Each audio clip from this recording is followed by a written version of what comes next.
فلسطین، یہودی اور خونی چاند۔ تو چلیے چلتے ہیں اس ویڈیو کے حصہ دوم کی جانب۔ یہودی سودی سرمایہ کا مقروض تھا۔ اس نے دنیا بھر میں بکھرے ہوئے یہودیوں کو ایک قوم تصور کرتے ہوئے بلغور ڈکلیریشن 1916 میں جاری کی۔ اس کے تحت انہیں فلسطین میں آباد کرنا تھا۔ سوال یہ پیدا ہوتا ہے کہ کیا یہودیوں کو پوری دنیا میں کوئی جائے پناہ میسر نہ تھی؟ تمام اتحادی ممالک اور امریکہ کے دروازے ان کے لیے کھلے تھے۔ پھر وہ حیفا اور تل ابیب جیسے بے آب و گیا علاقے میں آ کر کیوں آباد ہو گئے؟ جنگ عظیم دوم کے بعد تو یورپ میں بھی ان کا غلبہ ہو چکا تھا۔ ان کے خلاف گفتگو کرنا بھی قابل سزائے جرم بن چکا تھا۔ پھر وہ یورپ کے جنت نظیر اور پرامن ممالک کو چھوڑ کر ایک ایسے ملک میں کیوں آباد ہو گئے جہاں انہیں چاروں جانب سے دشمنوں کا سامنا تھا؟ اس کا جواب صرف اور صرف ایک ہی ہے کہ یہ یہودی وہاں آخری عالمی جنگ لڑنے کے لیے اکٹھے ہوئے ہیں۔ ایک ایسی جنگ جس کے نتیجے میں ان کے مذہبی ربائیوں کا دعویٰ ہے کہ انہیں فتح نصیب ہوگی اور یروشلم کے تخت سے حضرت داؤد اور حضرت سلیمان کی طرح کا ایک عالمی یہودی حکومت قائم ہو جائے گی، جسے وہ rolling state of the world کہتے ہیں۔ ان کے نزدیک یہ جنگ صرف اور صرف مسلمانوں کے ساتھ ہی ہونا ہے۔ گزشتہ 15 سالوں سے یہودی مفکرین، مذہبی رہنما، یہاں تک کہ ان کے اہل تصور بار بار یہ تحریک کر رہے ہیں کہ 2014، 2015 اور 2018 میں لگنے والے 4 مکمل چاند گرہن اس وقت کی نشاندہی کر چکے ہیں کہ دنیا کی طاقت کا مرکز اب امریکہ سے اسرائیل منتقل ہو جائے گا۔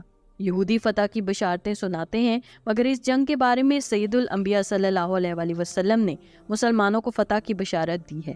آپ صلی اللہ علیہ وآلہ وسلم نے فرمایا، قیامت اس وقت تک نہیں آئے گی جب تک مسلمان یہودیوں سے جنگ نہ کر لیں۔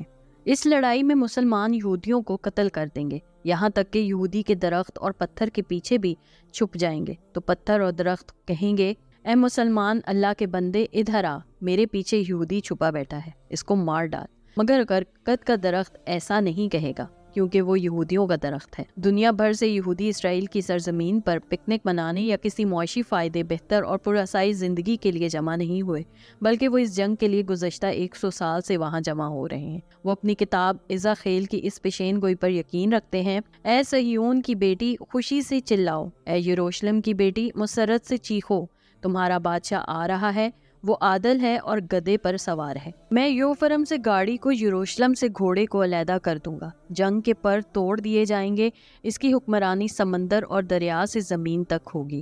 اسی کتاب میں لکھا جائے گا کہ اس طرح اسرائیل کی ساری قوموں کو ساری دنیا سے جمع کروں گا، چاہے وہ جہاں کہیں بھی جا بسے ہوں، انہیں ان کی سرزمین میں جمع کروں گا۔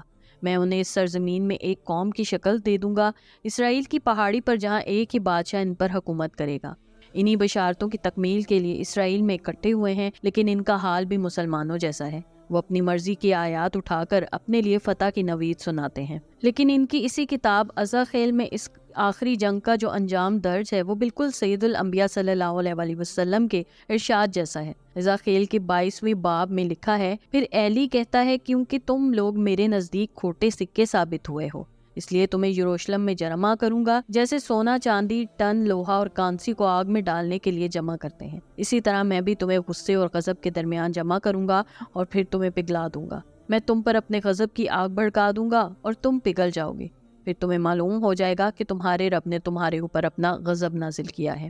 ان کی کتاب جرمیہ میں تو اسی آخری معرکے کے اختتام کا منظر بہت ہولناک لکھا ہے۔ ان کی تباہی اور سزا کے اعلان کے بعد، جس کے بعد ان کی لاشیں کھلے آسمان تلے ڈال دی جائیں گی، جہاں گدھ اور کیڑے مکوڑے ان کو کھا لیں گے، حتیٰ کہ ان کے بادشاہوں اور لیڈروں کی ہڈیاں بھی گل جائیں گی اور زمین میں کوڑے کرکٹ کی طرح پھیل جائیں گی۔ یہودیوں کے مقابلے میں مسلمان اقوام، خصوصاً عرب کے بارے میں اللہ کے رسول صلی اللہ علیہ وآلہ وسلم نے فرمایا، ایک ایسا فتنہ ظاہر ہوگا جو سب عربوں کو لپیٹ میں لے گا۔ اس فتنے میں قتل ہونے والے جہنم میں جائیں گے، اس فتنے میں زبان کی کاٹ تلوار سے زیادہ ہوگی۔ یعنی اس وقت ہم اس فتنے کا شکار ہیں اور ہماری تباہی لازمی ہے، مگر اس بڑی لڑائی سے جو بھی مسلمان بچ نکلے گا وہ وہی ہوگا جس کے ہاتھ سے اللہ کی نصرت کا پرچم بلند ہوگا۔ اس بڑی جنگ کے بارے میں آپ صلی اللہ علیہ وآلہ وسلم نے فرمایا، جب لوگ 2 خیموں میں تقسیم ہو جائیں گے، ایک اہل ایمان کا خیمہ جس میں بالکل نفاق نہیں ہوگا، دوسرا منافقین کا خیمہ جن میں بالکل ایمان نہیں ہوگا۔ جب ایسا ہو تو دجال کا انتظار کرو کہ آج آئے یا کل۔ یہ ابتلا کا دور ہے، شامت اعمال ہے، صفائی کا موسم ہے، دنیا جلد 2 خیموں میں بٹنے والی ہے۔ آج فیصلہ کر لیں کہ ہم کس طرف ہیں، کیونکہ کچھ عرصے بعد ہمیں زبردستی ایک جانب ہونا پڑے گا، کوئی ہمیں اس جنگ میں نیوٹرل نہیں رہنے دے گا۔ اس طرح کی مزید دلچسپ ویڈیوز دیکھنے کے لیے دیکھتے رہیے میرے چینل کو لائک، سبسکرائب اور شیئر ضرور کیجیے اور ساتھ ہی ساتھ بیل آئیکن کو بھی دبا دیجیے۔ شکریہ۔ اللہ حافظ۔